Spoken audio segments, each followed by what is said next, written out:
stervend ten onder of glorieus over de streep. Zoiets.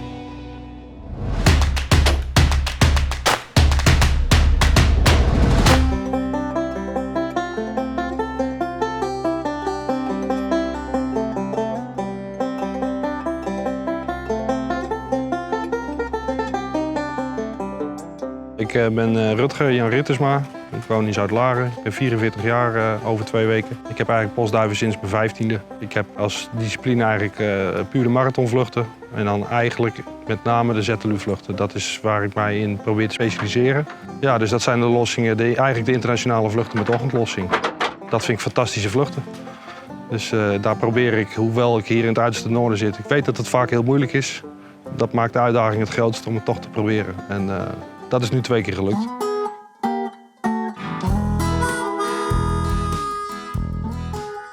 Ik speel op deze wedstrijden met 20 koppels volwassen duiven. Dus inclusief de 1-jarige duiven. Die speel ik in het hoogseizoen, dus in het overnachtseizoen, speel ik die op nest. In het voorjaar worden die gekoppeld. Die kweken ze 1 ronde. En dan gaan ze uit elkaar. Dan vliegen ze gescheiden de trainingsvluchten. En dan worden ze op stand gebracht naar de internationale vluchten. En dan probeer ik ze op een mooie neststand te krijgen waarvan ik denk dat dat voor die duif het best is. En dat gaat meer op de kalender dan op de stand.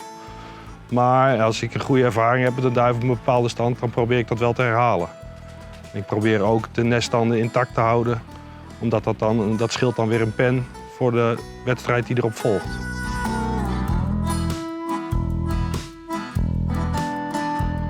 En de jonge duiven die hou ik zo natuurlijk en zo hard mogelijk. Voortdurend bijspenen, zo hoog mogelijk infectiedruk, geen medicijnen. Ik ben sinds 2014 niet meer bij een dierenarts geweest, behalve voor de inentingen. En ik denk dat ik het zelf wel vrij goed kan zien of een duif gezond is. En die jonge duiven die probeer ik dan zoveel mogelijk vluchten te laten krijgen, inclusief de vluchten met 2 nachtenmand. En dat gaat soms, kan het best zijn 2 vluchtjes van 150 of 200 kilometer en dan in 1 keer op de derby. Voor de wat latere jongen.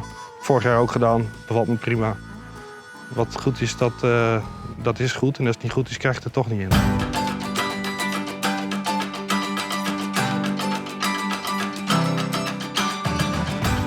Ik heb uiteraard de meldingen gevolgd via de site van Pipa, omdat daar dan de eerste internationale duiven,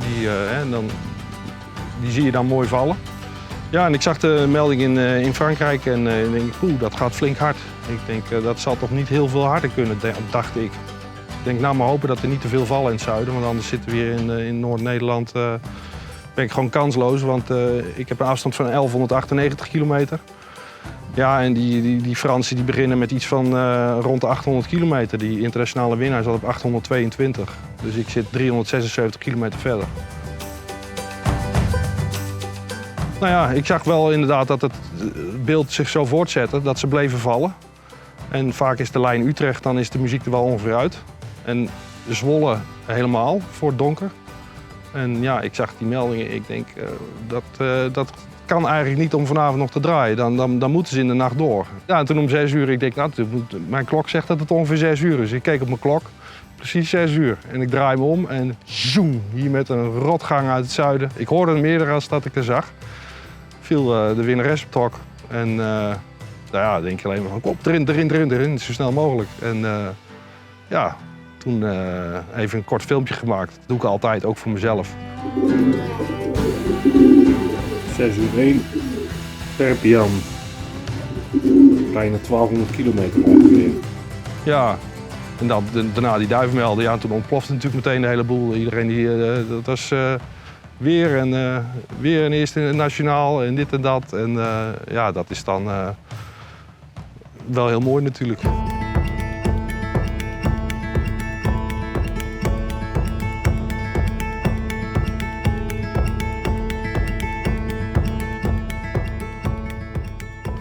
Nou, dit is Frosien, de internationale winnares bij de Devinnen van Perpian, de nationale winnares van de ZLU. En het is een 2-jaarse Devin. En ja, wat moet ik ervan zeggen? Het is eigenlijk Hoofdzakelijk mijn stamkoppel. Een korte heidedoffer maal een duivin van het soort van Jan Polder. Sinds als jaarling is ze 2 keer mee geweest op een middaglossing. 2 keer met kopwind, 2 keer fris terug. Volgens mij had ze geen prijs of ze had 1 prijs. Maar goed, daar kijk ik verder helemaal niet naar. Ze moeten gewoon fris terugkomen.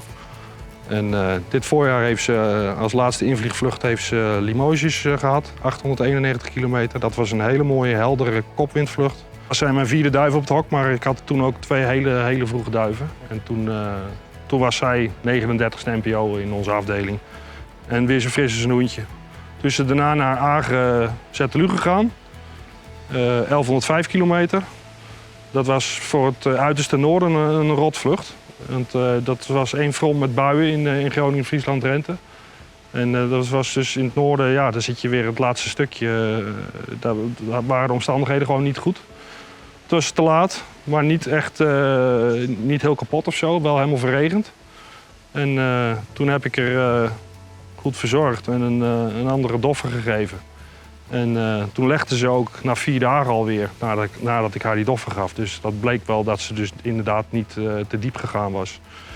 En toen liep ze eigenlijk hartstikke mooi op de nestje. Toen ging ze op 8 dagen broeden, geloof ik, naar Perpignan.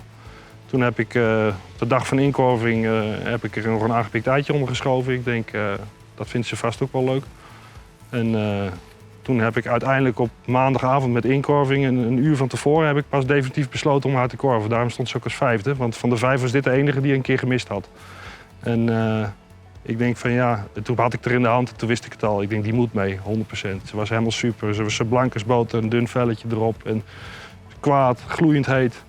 Perfect gewoon. En dus ik denk, die gaat nog zeker mee. En die moet het, misschien doet ze het nu. Dus nou, en zie hier. En duif heeft ook nog een speciale naam gekregen, zei je straks. Ja, ik heb helaas 4 jaar geleden mijn moeder verloren. En ik ben mijn moeder verloren 4 jaar geleden aan een rotziekte.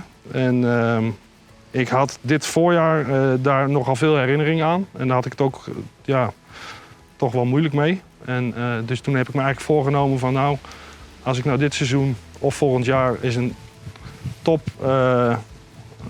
echt weer een hele goede devin heb, een topuitslag, dan vernoem ik de duif naar mijn moeder. Dus toen kwam Perpignan en ik had 2 hele mooie donkere devinnetjes mee, waar ik echt gek van ben. Zowel met name qua karakter, maar ook qua uiterlijk. En ik denk, als nou 1 van die 2 devinnetjes het zou doen, dan noem ik hem Frozien. En na mijn moeder als eerbetoon. En ja, dat stond blijkbaar in de sterren dat het een goed verhaal was, want daar was ze. Dus bij deze.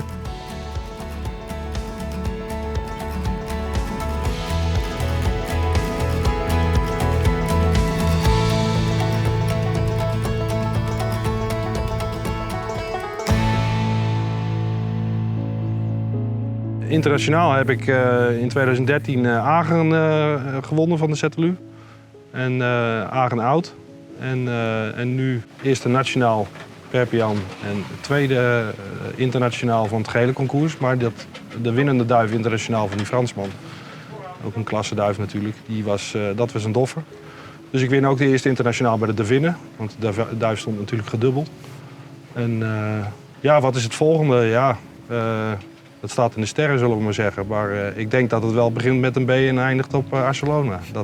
Dat zei ik na mijn vorige overwinning ook al. Dus ik probeer daar wel naartoe te werken. Want dat is toch het hoogst haalbare in de sport, denk ik. Dus ik ga het in elk geval proberen. Ja, dat geldt eigenlijk voor iedere marathonliefhebber, hè? Ja. En voor jou is het een extra uitdaging met je afstand. Want hoeveel kilometer is Barcelona voor jou? Dit jaar 1323 kilometer.